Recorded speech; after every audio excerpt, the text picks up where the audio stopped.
ओम नमः शिवाय। सभी भक्तों को नमस्कार। आज इस वीडियो में हम आपको वर्ष के सबसे पवित्र माह कार्तिक माह के 13वें अध्याय का श्रवण कराएंगे। भक्ति रस कथाओं के लिए हमारे चैनल प्रभु संघ को सब्सक्राइब कर लें और लेटेस्ट अपडेट्स की नोटिफिकेशन के लिए बेल आइकॉन पर जरूर क्लिक करें। तो आइए कार्तिक माह महात्म्य का 13वां अध्याय प्रारंभ करते हैं।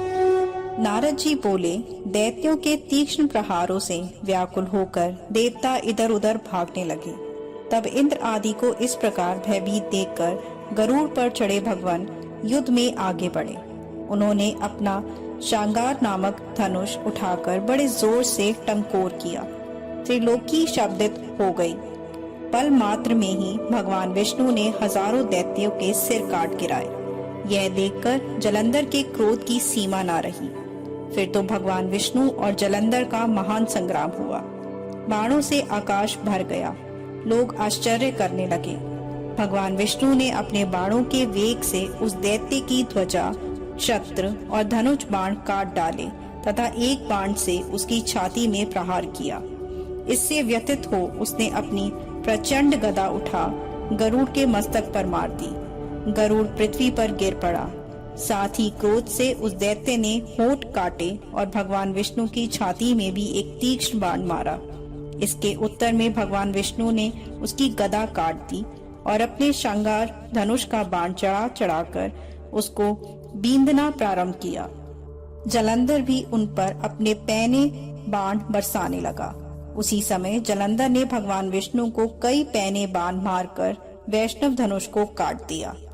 धनुष कट जाने पर भगवान ने गदा ग्रहण कर ली और शीघ्र ही जलंधर को खींचकर मारी भी। परंतु उस अग्निवत अमोघ गदा की मार से भी वह चलायमान न हुआ और मंदोमद हाथी के समान उसे यानी गदा की मार को फूल की माला ही जानी। साथ ही उस युद्ध दुर्मत ने अत्यंत ही क्रुद्ध होकर एक अग्निमुख त्रिशूल उठाकर विष्णु पर छोड़ दिया।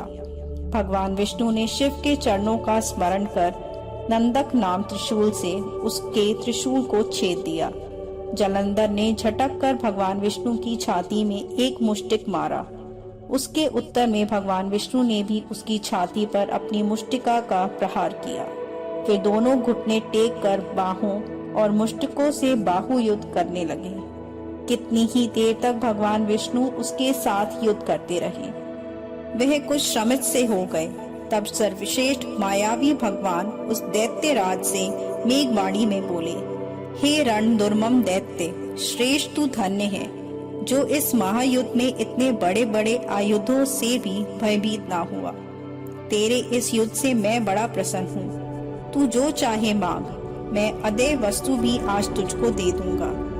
मायावी भगवान विष्णु की ऐसी वाणी सुनकर जलंधर ने कहा, हे भावुक, यदि आप मुझ पर प्रसन्न हैं, तो यह वर दीजिए कि आप मेरी बहन के साथ तथा अपने सारे कुटुंबियों सहित मेरे घर पर निवास करेंगे।